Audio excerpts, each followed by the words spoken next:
l'esprit. D'abord, au départ, c'est quoi l'esprit? Je vais définir l'esprit selon la Bible, bien sûr. Esprit, c'est un mot hébreu aussi qui signifie neshama. Neshama, c'est esprit en hébreu. Neshama signifie quoi? Signifie souffle, un vent, la respiration. C'est ça, neshama. Neshama signifie un souffle, un vent ou la respiration. Ce qui veut dire l'esprit. Alléluia. L'esprit. L'esprit. Alors, je suis dans le livre toujours de Job, Job 32, le verset 8. Job 32, 8. Mais en réalité, dans l'homme, c'est l'esprit, le souffle du Tout-Puissant qui donne l'intelligence. Je répète encore. Mais en réalité, dans l'homme, c'est l'esprit, le souffle du Tout-Puissant qui donne l'intelligence. La Bible est en train de définir l'esprit comme étant la réalité de l'homme. La Bible est en train de définir l'esprit comme étant le souffle de Dieu. La Bible est en train de définir l'esprit comme étant l'intelligence de l'homme. La Bible est en train de définir l'esprit comme cette partie de Dieu dans l'homme.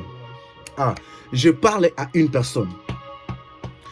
Ce qui fait de toi la différence, ce qui fait ta force, ce qui fait que tu sois un homme qui avance, que tu sois un homme qui commande des choses, c'est parce que tu as l'esprit de Dieu sur toi.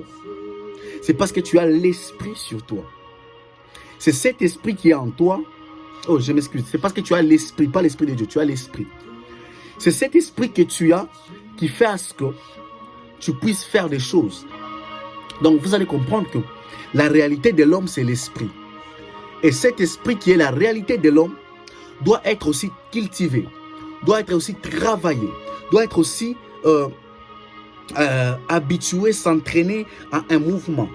C'est ce que je vais parler tout à l'heure. Ici, vous allez comprendre que dans Genèse, Dieu a créé l'homme et il a soufflé dans l'homme.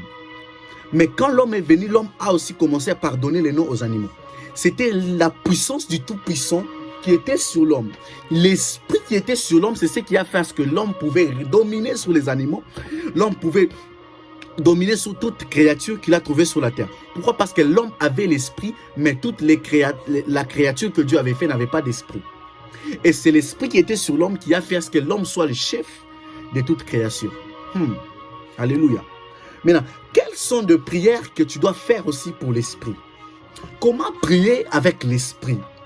Comment prier pour cultiver son esprit? Je suis dans le livre des Proverbes 20, 27. Proverbes 20, 27, la Bible dit ceci. Le souffle de l'homme est une lampe de l'Éternel. Il pénètre jusqu'au fond des entrailles. Le souffle de l'homme est une lampe de l'Éternel. Il pénètre jusqu'au fond des entrailles. Donc le souffle est une lampe de l'Éternel. Aïe, my God. Donc quand nous prions avec l'esprit, quand nous prions avec notre esprit, nous prions avec le souffle de Dieu. Or, quand nous prions avec le souffle de Dieu a la capacité de nous faire les chefs. Le souffle de Dieu a la capacité de nous rendre les chefs, de nous rendre les hommes qui dominent, de créer des choses qui n'étaient pas à l'existence et les amener à l'existence. Donc, quand tu pries avec l'esprit, en réalité, tu es en train d'attirer les choses qui n'étaient pas en existence à l'existence. Quand tu pries en l'esprit, en réalité, tu es en train de prendre la possession du lieu auquel tu te trouves. Tu es en train de prendre la possession sur cet monde, sur cette terre. Tu es en train de prendre la possession. C'est pourquoi je dis, dans le livre de Genèse, quand nous voyons la présence d'Adam qui est venu comme le chef dans le jardin, c'est parce que sur Adam, il y avait le souffle, il y avait l'esprit, et l'esprit faisait à ce que Adam soit différent des animaux, Adam soit différent de toute créature. Et c'était la chose qui a fait à ce qu'Adam soit le chef. Lorsqu'il a dit, toi, à partir d'aujourd'hui, tu seras appelé lion. Les lions ne pouvaient pas refuser. Pourquoi? Parce que sous Adam, il y avait l'esprit. My God. Mais sous les lions, il y a l'âme. Mais sous Adam, il y a l'esprit. Je parle à une personne. Habitue-toi à prier avec l'esprit.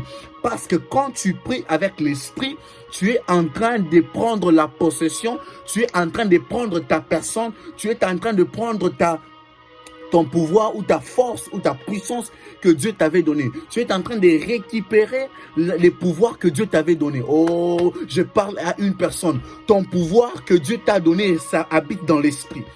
L'autorité, la puissance, les pouvoirs de l'homme n'habitent pas dans le corps, n'habitent pas dans l'âme, mais habitent dans l'esprit. C'est dans l'esprit où habite la force de l'homme. C'est pourquoi la Bible nous dit, en réalité, l'homme, c'est l'esprit. C'est l'esprit qui fait la force de l'homme. C'est l'esprit qui fait la force de l'homme. Oh my God. Je vais citer avec le livre de 1 Corinthiens, chapitre 2, le verset 11. 1 Corinthiens 2, 11. Et la brazo vazi abrahi de lo chatarabasete. O rakatas kapraya. O la sobrahi de levahi. Et chataraba. C'est pourquoi la Bible dit ceci. Lesquels des hommes, en effet, connaît les choses de l'homme, si ce n'est pas l'esprit de l'homme qui est en lui. Hey. De même, personne ne connaît les choses de Dieu si ce n'est pas l'esprit de Dieu. Laisse-moi te dire, tu ne connaîtras jamais les choses de Dieu si tu n'es pas inspiré ou poussé par l'esprit de Dieu. Tu ne connaîtras jamais les choses de Dieu lorsque tu n'es pas poussé par l'esprit de Dieu. Lorsque tu n'es pas poussé par l'esprit de Dieu. C'est l'esprit de Dieu qui révèle. C'est l'esprit de Dieu qui va te montrer, fais ça, laisse ça. C'est l'esprit de Dieu qui va te montrer les secrets de Dieu. C'est l'esprit de Dieu qui va te montrer ce que Dieu veut, ce que Dieu désire. Oh, je parle à une personne. Comme soit maintenant un homme qui prie selon l'esprit. Qui prie selon l'esprit. L'esprit de Dieu a été soufflé en toi. Écoutez-moi très bien. Écoutez-moi très bien. Écoutez-moi très bien. Je suis dans le livre de Genèse. Genèse 1. Genèse chapitre 1, le verset 2. Genèse 1, 2. Genèse 1, 2. La Bible dit ceci. Genèse chapitre 1, le verset 2. La Bible dit ceci. La terre était informe et vide. Il y avait de ténèbres à la surface de l'abîme. Et, écoutez-moi très bien. Et l'Esprit de Dieu s'est mouvé au-dessus des eaux. J'aimerais dire à une personne. À la création, la parole de Dieu est en train de nous montrer que l'Esprit de Dieu s'est mouvé au-dessus des eaux. Mais quand Dieu a commencé la création, Dieu a regardé et il s'est dit, ça ne sera pas bon que mon esprit reste toujours en train de se mouver au-dessus des eaux. Mais ça sera bien que mon esprit trouve un temple. Trouve un temple. C'est pourquoi Dieu a créé un homme. Et un homme, l'homme que Dieu a créé, ce n'est pas n'importe quoi, mais c'est un temple où l'Esprit de Dieu vient habiter. Oh, tu es un temple du Saint-Esprit. Tu es le temple de l'Esprit de Dieu. L'Esprit de Dieu au début n'avait pas de maison. L'Esprit de Dieu au début n'avait pas de temple. Mais après la création, Dieu a soufflé son esprit dans l'homme. Et depuis là, l'Esprit de Dieu habite dans le temple qui est l'homme. Je parle à une personne. Prie selon l'Esprit pour connaître la nature de Dieu. Prie selon l'Esprit pour connaître les choses de Dieu. La prière de la chair, la prière du corps ne te révélera jamais la nature de Dieu. La prière de l'âme ne te révélera jamais la nature de Dieu. Mais c'est la prière de l'Esprit qui te révélera la nature de Dieu. J'aimerais maintenant que tu m'écoutes très bien. La prière du corps va juste arranger là où l'Esprit de Dieu doit habiter.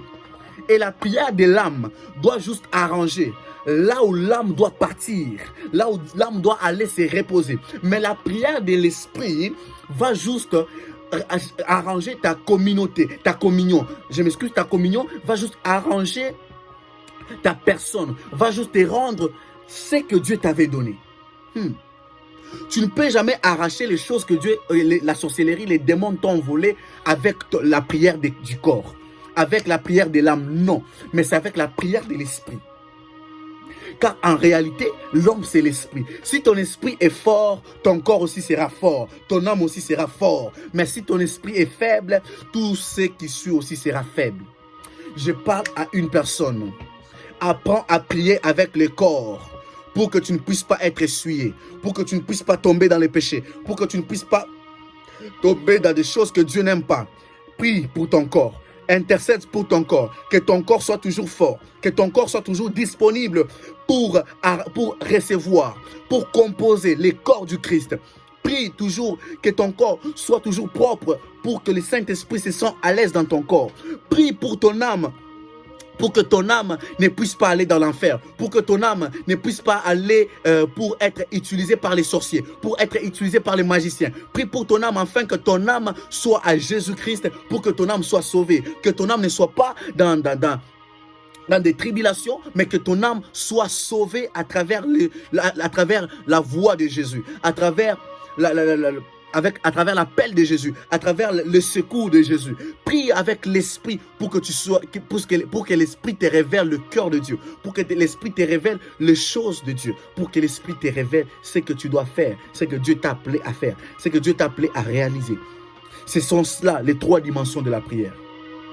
Ne t'attache pas seulement à la prière du corps, ne t'attache pas seulement à la prière de l'âme, ne t'attache pas seulement à la prière de l'esprit, mais toutes les trois dimensions sont très importants dans notre vie chrétienne.